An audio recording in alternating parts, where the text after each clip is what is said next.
وہاں تم سے زیادہ سرمایہ والے دیکھے جن کی ناک پہ کبھی مکھی نہیں بیٹھتی تھی نا، آج ان کی جسم کو مٹی میں گلا سڑا کے ایک طرف کر دیا۔ گھمنڈ کس بات پہ، تکبر کس بات پہ؟ مرنے کے بعد قبر کے اندر جانا ہے تو اس قبر کی تیاری کریں، اس کی ہم نے کیا تیاری کی؟ غوث اعظم فرماتے ہیں اپنی جوانی مکان کی نظر مت کر دینا، مکان بنائے گا تو رہیں گے دوسرے قبر کے حساب تمہیں دینا پڑے گا۔ بے شک بے شک خدا کے غوث اعظم دیکھو آج ہم اپنی کمائی پہ غور نہیں کرتے، آج ہم اپنے لقمے پہ غور نہیں کرتے۔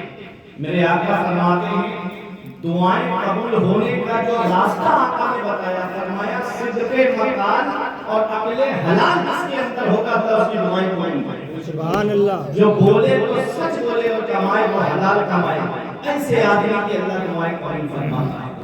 اے لوگوں، سرکار غوث اعظم کے والد کو دیکھو، سرکار غوث اعظم کے والد نے صرف ایک سیب کھایا تھا، آپ اس کی معافی کے لیے گئے، کئی میل سفر کیا، پھر ایسی لڑکی سے رشتے کے لیے تیار ہو گئے جس کے بارے میں بتایا انہوں نے، حالانکہ وہ تھا نہیں، اس کا مطلب کچھ اور ہے۔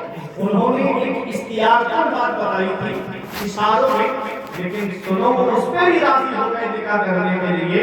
یہ ان کا تقویٰ ہے، یہ ان کی پرہیزگاری ہے، اور ان کے اس تقویٰ اور پرہیزگاری کا صلہ یہ اللہ نے عطا فرمایا کہ ان کو اللہ نے ایسی دلہن عطا فرمائی کہ جنہوں نے نہ کبھی زندگی میں کسی غیر محرم کو دیکھا، جنہوں نے نہ کبھی زبان سے جھوٹ بولا، جنہوں نے نہ کبھی کسی حرام مال کو ہاتھ لگایا، جو نہ باپ کی اجازت کے بغیر کہیں گھر سے باہر قدم نکالی۔ جب باپ ایسا تقوی والا ہو کہ جو ایک سے ایک کی خاطر کئی سال بعد کی رکھوالی کرے، اور ماں ایسی تقوی والی ہو، ماں ایسی پرہیزگار ہو جو راتوں میں اللہ کی عبادت کرے، جو رات کو اللہ کی عبادت کرے، دن میں قرآن کی تلاوت کرے، تو ان کے شکم سے جو بیٹا دنیا میں آیا اسی بیٹے کو دنیا کو سے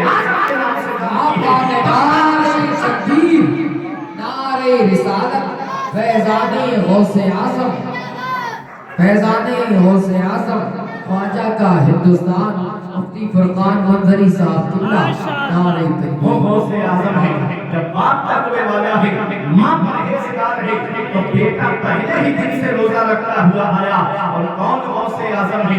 اللہ اکبر، وہ سرکار غوث اعظم جن کا بچپن بھی لاجواب، جن کی جوانی بھی لاجواب، جن کی 91 سال کی زندگی لاجواب۔ سرکار غوث اعظم کی سیرت کو جس پہلو سے آپ دیکھو گے، ان کی ذات کو جس پہلو سے آپ دیکھو گے، غوث اعظم ممتاز نظر آتے ہیں۔ بچپن بھی لاجواب ہے، جوانی بھی لاجواب ہے۔ 18 سال تک قصبہ جیلان میں تو وہ جوان میں تعلیم حاصل کی غوث اعظم نے۔ اس کے بعد کہا امی اب اجازت دے دو، میں مزید حصول علم کے لیے بغداد جانا چاہتا ہوں۔ ماں کی عمر 78 سال ہے، غوث اعظم کی عمر 18 سال ہے۔ جب غوث اعظم کی ماں کی عمر 60 سال کی تھی تب غوث اعظم پیدا ہوئے تھے۔ 60 سال کی عمر میں غوث اعظم پیدا ہوئے۔ اللہ اکبر، اس وقت جب عورت اس عمر کو پہنچتی ہے تو آدمی اولاد کی طرف سے مایوس ہو جاتا ہے۔ اللہ ہے جو ویرانے میں گلشن کھلا دیتا ہے، وہ اللہ ہے جو پتھر سے پودا نکال دیتا ہے۔ رب فرماتا ہے یخلق ما یشاء، وہ اللہ ہے جو چاہتا ہے وہ پیدا فرماتا ہے۔ یہب لمن یشاء اناثا و یہب لمن یشاء الذکور، اللہ جسے چاہتا ہے اسے بیٹیاں عطا فرماتا ہے، اللہ جسے چاہتا ہے اسے بیٹے عطا فرماتا ہے۔ اور یزوجہم ذکرانا و اناثا، اور اللہ جسے چاہتا ہے اسے بیٹے اور بیٹیاں دونوں عطا فرماتا ہے۔ وَيَجْعَلُ مَن يَشَاءُ عَقِيمًا، اور اللہ جسے چاہتا ہے اسے بانجھ بنا دیتا ہے۔ سب اللہ کے رسل قدرت میں ہے۔ آؤ ذرا دیکھو، سرکار غوث اعظم کی والدہ کی عمر 60 سال کی، غوث اعظم کی ولادت ہوتی ہے۔